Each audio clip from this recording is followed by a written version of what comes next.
ക്യാൻസറിന് ഒരുപാട് വേരിയൻസ് ഉണ്ട്. എന്നാലും നമുക്ക് ചിലതിന് മാത്രം പിക്ക് ചെയ്തിട്ട് ഒന്നോ രണ്ടോ സിംറ്റംസ് പറഞ്ഞു തരുമോ, ആളുകൾക്ക് പെട്ടെന്ന് കേൾക്കുന്ന ആൾക്കാർക്ക് മനസ്സിൽ നിൽക്കാൻ വേണ്ടിയിട്ട്? കോമൺ ആയിട്ട് നമ്മൾ കാണുന്ന ക്യാൻസർ എന്ന് പറയുന്നത് ബ്രസ്റ്റ് ക്യാൻസർ ആണ്. അപ്പോൾ ബ്രസ്റ്റിലുള്ള മുഴകൾ, വേദന ഉണ്ടാവാത്ത മുഴകളാണ് കൂടുതലും ബ്രസ്റ്റ് ക്യാൻസറിന്റെ ലക്ഷണം. അതുപോലെ അതിന്റെ കൂടെ നിപ്പിൾ ഡിസ്ചാർജ് ഉണ്ടാവാം, ചിലപ്പോൾ നിപ്പിളിന്റെ ഷേപ്പിലുള്ള വ്യത്യാസമാവാം, തൊലിപ്പുറത്തുള്ള പാടുകളാവാം, ചിലപ്പോൾ നമ്മുടെ ബ്രസ്റ്റിന് പകരം കക്ഷത്തിലുള്ള മുഴകളാവാം. ഇതൊക്കെയാണ് സാധാരണ ബ്രസ്റ്റ് ക്യാൻസറിന്റെ ലക്ഷണങ്ങൾ. ഇത് ഇങ്ങനെ എന്തെങ്കിലും ഉണ്ടെങ്കിൽ എന്തായാലും ക്യാൻസർ ആണെന്നല്ല, പക്ഷെ തീർച്ചയായിട്ടും ഡോക്ടറിനെ കണ്ട് കാര്യങ്ങൾ ചെയ്യണം. അതെ. പിന്നെ നമ്മുടെ കുടലിലെ ക്യാൻസർ സാധാരണ ആയിട്ട് നമ്മൾ കാണുന്നത്, ഇപ്പൊ ഒരുപാട് കാണുന്ന പുകച്ചിലാണ്, അങ്ങനെയായിരിക്കും.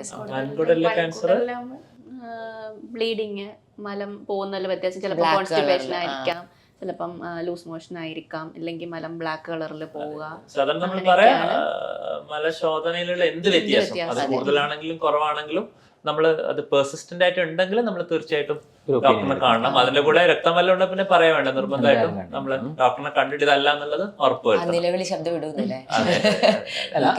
ഈ ബ്ലഡ് പോയാൽ എപ്പോഴും ക്യാൻസർ ആണെന്നല്ല ഡോക്ടർ പറഞ്ഞത്. ഇതൊന്നും ക്യാൻസർ എല്ലാവർക്കും ക്യാൻസർ ആണെന്ന് അർത്ഥമില്ല.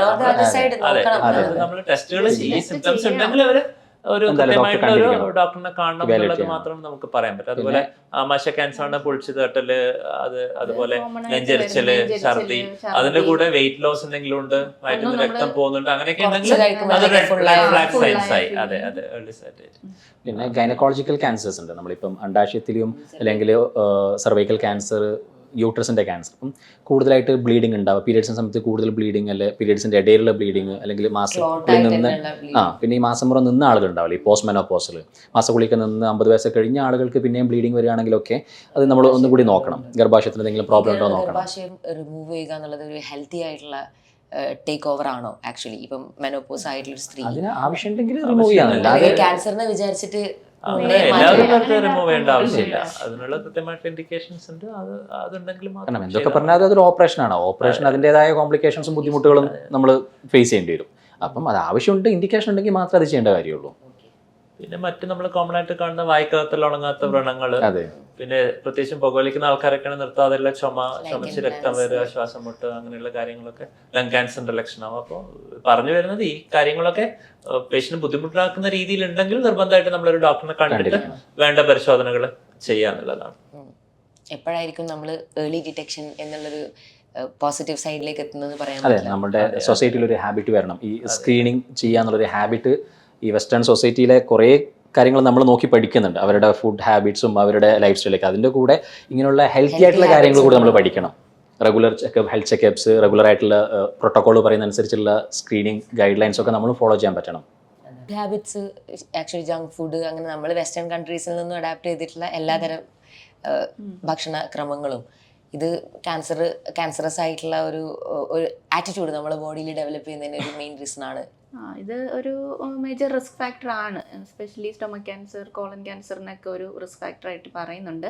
കാരണം ഈ നമ്മുടെ smoked foods, salted foods, processed meet, red meat, ഇതെല്ലാം ഇതിൻ്റെ സ്റ്റൊമക് ക്യാൻസർ, കോളൻ ക്യാൻസർ കൂട്ടുന്നുണ്ടോ എന്നുള്ള പഠനങ്ങളും ഉണ്ട്. അപ്പം അങ്ങനത്തെ ജീവിതശൈലികളുള്ള രാജ്യങ്ങളിൽ, ഇപ്പം ജപ്പാൻ, കൊറിയ, അങ്ങനത്തെ ഉള്ള സ്ഥലങ്ങളിലെല്ലാം ഈ സ്റ്റൊമക് ക്യാൻസറിൻ്റെ ഇൻസിഡൻസ് ഭയങ്കര കൂടുതലാണ്.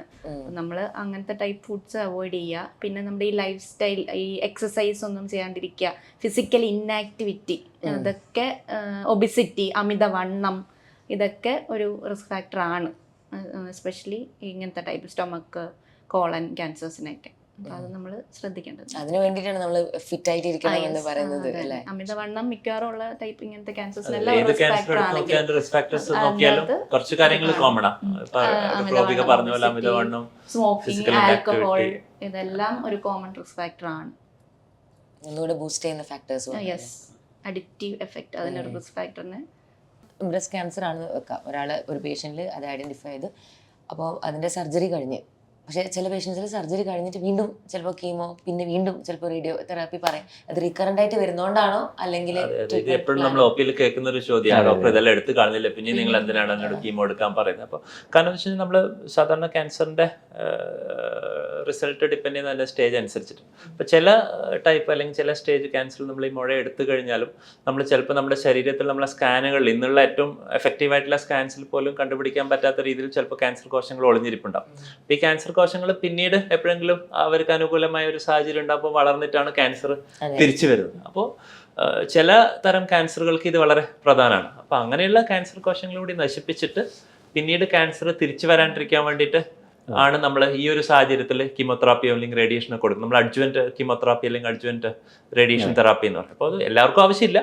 പക്ഷെ ചില ക്യാൻസർ അതിന്റെ സ്റ്റേജും അതിന്റെ സ്വഭാവമൊക്കെ അനുസരിച്ചിട്ട് തിരിച്ചു വരാനുള്ള സാധ്യത പിന്നെയും കുറക്കാൻ വേണ്ടിയിട്ടാണ് നമ്മൾ ആ ഒരു സാഹചര്യത്തിൽ കീമോതെറാപ്പി ചെയ്യുന്നത്. അവരുടെ ബോഡിയിൽ എവിടെയും ക്യാൻസർ ഉണ്ടാവില്ല, പക്ഷെ ഭാവിയിൽ ക്യാൻസർ വരാതിരിക്കുക എന്നുള്ളതാണല്ലോ നമ്മൾ ഏറ്റവും പ്രധാനപ്പെട്ട ലക്ഷ്യം. അതിനു വേണ്ടിയിട്ടാണ് ആ ഒരു സാഹചര്യത്തിൽ നമ്മൾ കീമോതെറാപ്പി. ഇതേ ബ്രസ്റ്റ് ക്യാൻസർ തന്നെ കൂടുതൽ സ്റ്റേജ് ആയിപ്പോയ ബ്രസ്റ്റ് ക്യാൻസർ ആണെങ്കിൽ ഈ ഓപ്പറേഷൻ ചെയ്യുന്നതിന് മുമ്പ് തന്നെ കീമോതെറാപ്പി ആദ്യം കൊടുക്കും. അതെ അതെ, പല ക്യാൻസറിൽ ഇപ്പം അത് മാറി. നമ്മൾ ആദ്യം കീമോതെറാപ്പി കൊടുത്ത് അതിനെ ചുരുക്കിയ ശേഷം അല്ലെങ്കിൽ അതിന്റെ സ്വഭാവമൊക്കെ അറിഞ്ഞ ശേഷം ട്രീറ്റ്മെന്റ് മാറ്റുന്ന ഒരു രീതിയും ഒരുപാട് ക്യാൻസർ. cases to cases, അതെ, ഡെഫിനറ്റ്ലി സ്റ്റേജസ് ടു സ്റ്റേജസ്.